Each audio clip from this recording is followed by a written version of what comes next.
December ತಿಂಗಳು ಶುರುವಾಗಿತ್ತು. ಈ ಸಲ ಕಿಟ್ಟಿ ಪಾರ್ಟಿ ಇರೋದು ಮೈಸೂರಿನ ಇಂದ್ರಪ್ರಸ್ಥ ಅಪಾರ್ಟ್ಮೆಂಟ್ನಲ್ಲಿದ್ದ ಕಾವ್ಯಾಳ ಮನೆಯಲ್ಲಿ. ಹೌಸಿ ಆಟದ ನಂಬರ್ ಬದಲಾಗದವಳು ಕೂಡ ಎಲ್ಲರಿಗಿಂತ ದೊಡ್ಡವರಾದ 55 ವರ್ಷದ ಸವಿತಾ ಅತ್ತೆ ಯಾಕೋ ಒಂಥರ ಸಪ್ಪೆಗೆ ಇದ್ರು. ಉಳಿದ 9 ಜನ ಸದಸ್ಯರು ಕಣ್ಣಲ್ಲಿ ಏನಾಯಿತು ಅತ್ತೆಗೆ ಅಂತ ಒಬ್ಬರಿಗೊಬ್ಬರು ಕೇಳಿಕೊಂಡರು. ಯಾರಿಗೂ ಸರಿಯಾದ ಕಾರಣ ಗೊತ್ತಿರಲಿಲ್ಲ. ಸದ್ಯದಲ್ಲೇ ತುಂಬ ಚಿಕ್ಕವಳಾದ ಕಾವ್ಯ ಧೈರ್ಯ ಮಾಡಿ ಕೇಳಿದಳು, ಅತ್ತೆ ಏನಾಯಿತು ನಿಮಗೆ? ಬಂದಾಗಿಂದ ಸಪ್ಪೆ ಇದ್ದೀರಲ್ಲ, ನನಗೇಕೋ ಟ್ರೈ ಮಾಡಬೇಡಿ, ಏನೋ ವಿಷಯ ಇದೆ. ಸವಿತಾ ಅತ್ತೆ ಬಲವಂತವಾಗಿ ನಗುತ್ತಂದು. ಛೇ ಇಲ್ಲ ಕಾವ್ಯ, ಹಾಗೆ ಸುಮ್ಮನೆ ಅಂದರು. ಇಲ್ಲ ಅತ್ತೆ, ಸುಳ್ಳು ಹೇಳಬೇಡಿ, ಏನೋ ವಿಷಯ ಇದೆ, ಹೇಳಿಬಿಡಿ ಅಂತ ದೀಪಾ ಸ್ವಲ್ಪ ಗಟ್ಟಿಯಾಗಿ ಹೇಳಿದಳು. ನಮ್ಮ ಆಕಾಶ್ ಚೆನ್ನಾಗಿದ್ದಾನಾ ಅಂತ ಸವಿತಾ ಅತ್ತೆ ಆತ್ಮೀಯ ಗೆಳತಿ ಸುಮಾನ ಕೇಳಿದಳು. ಚೆನ್ನಾಗಿದ್ದಾನೆ, ಮೊದಲು ಈ ರೌಂಡ್ ಮುಗಿಸೋಣ ಅಂದರು ಸವಿತಾ ಅತ್ತೆ. ಹೌಸಿ ಆಟದ ಮೊದಲ ರೌಂಡ್ ಮುಗಿದ ತಕ್ಷಣ ಕಾವ್ಯ ಕೇಳಿದಳು, ಹೊಸ ವರ್ಷಕ್ಕೆ ನಿಮ್ಮದೇನು ಪ್ಲ್ಯಾನ್ ಅಂತೆ? ಹೇಳಿ, ರೇಖಾ ಹೇಳಿದಳು. ಇನ್ನೂ ಪ್ಲ್ಯಾನ್ ಮಾಡಿಲ್ಲ ಬಿಡಿ, ನಮ್ಮ ಅಪಾರ್ಟ್ಮೆಂಟ್ನವರು ಏನಾದರೂ ವ್ಯವಸ್ಥೆ ಮಾಡ್ತಾರೆ, ನೋಡೋಣ.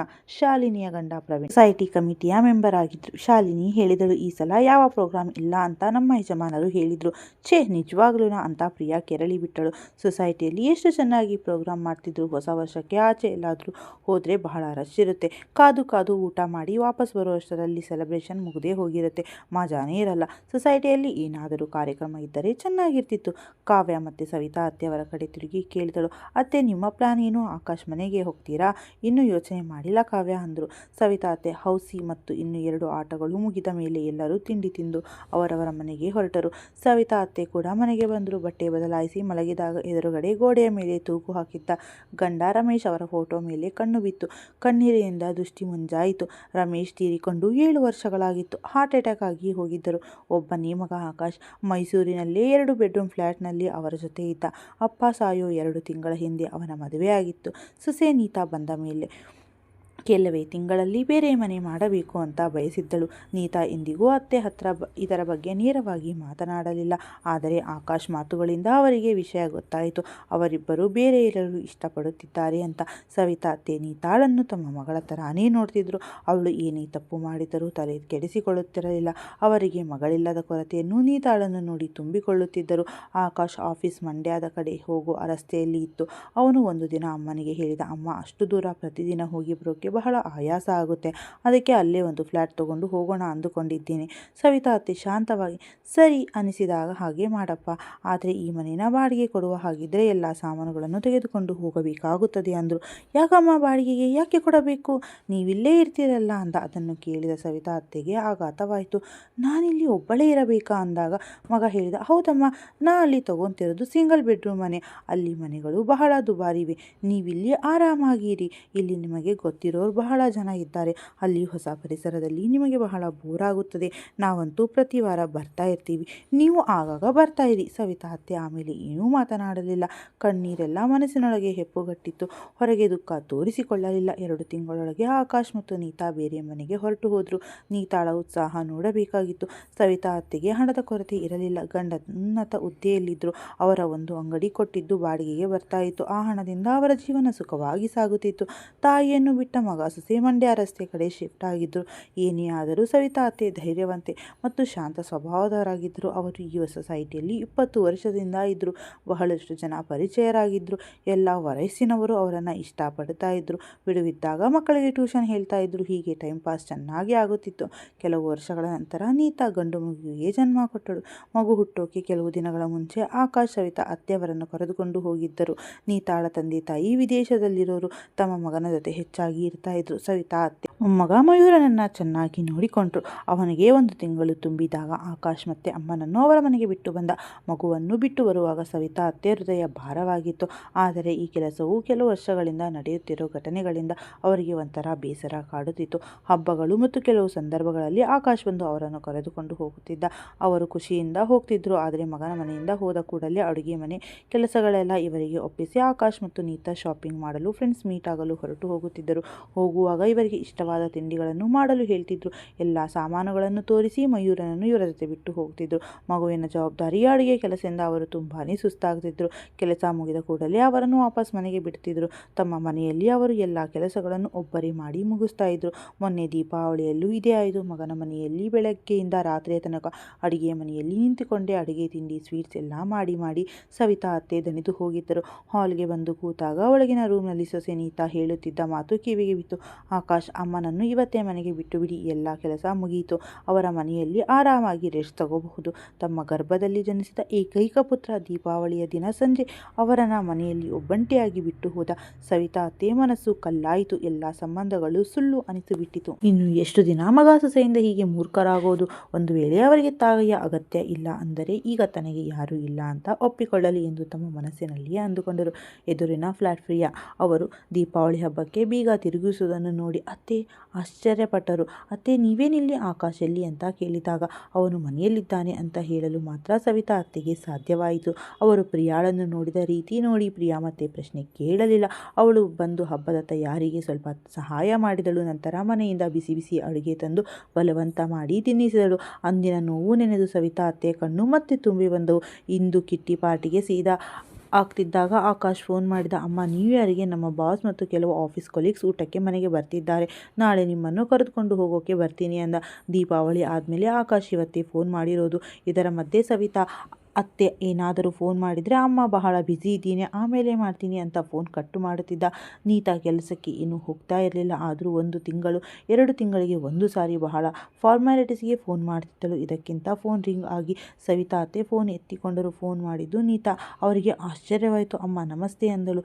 ಮನೆಯಲ್ಲಿ ಎಲ್ಲರೂ ಚೆನ್ನಾಗಿದ್ದಾರಾ? ಹ್ಞೂ, ಚೆನ್ನಾಗಿದ್ದೀವಿ. ನಿಮಗೆ ಆಕಾಶ್ ಹೇಳಿರಬಹುದು, ಡಿಸೆಂಬರ್ 31ಕ್ಕೆ ನಮ್ಮ ಮನೆಗೆ ಕೆಲವು ಗೆಸ್ಟ್ಗಳು ಬರ್ತಿದ್ದಾರೆ.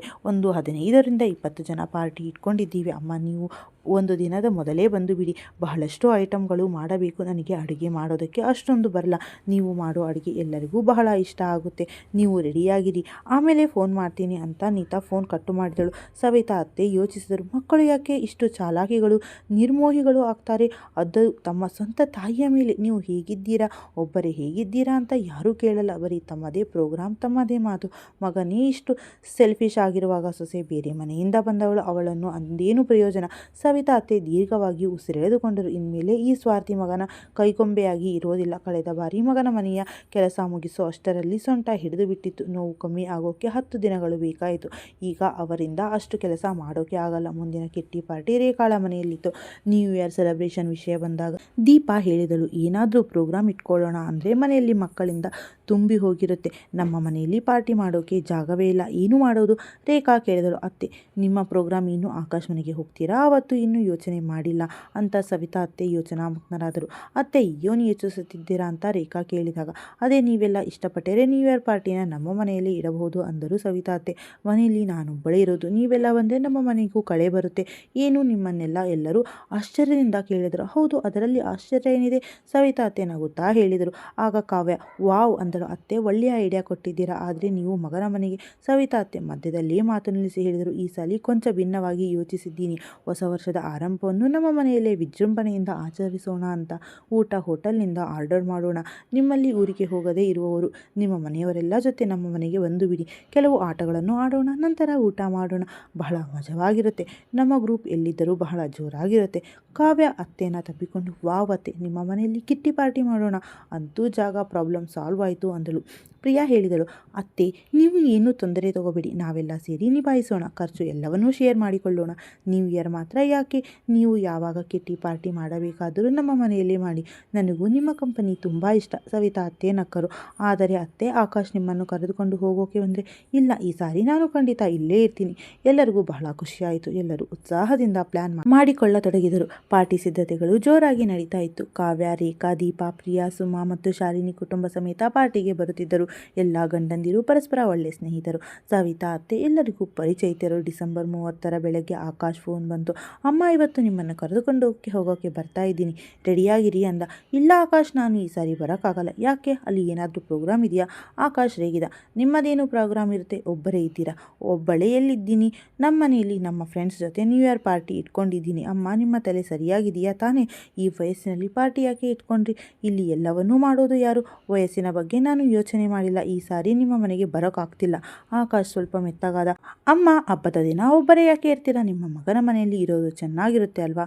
ಒಬ್ಬಳೇ ಬಹಳ ವರ್ಷಗಳಿಂದ ಇದ್ದೀನಿ ಆಕಾಶ್, ಇದೇನು ನನಗೆ ಹೊಸದಲ್ಲ.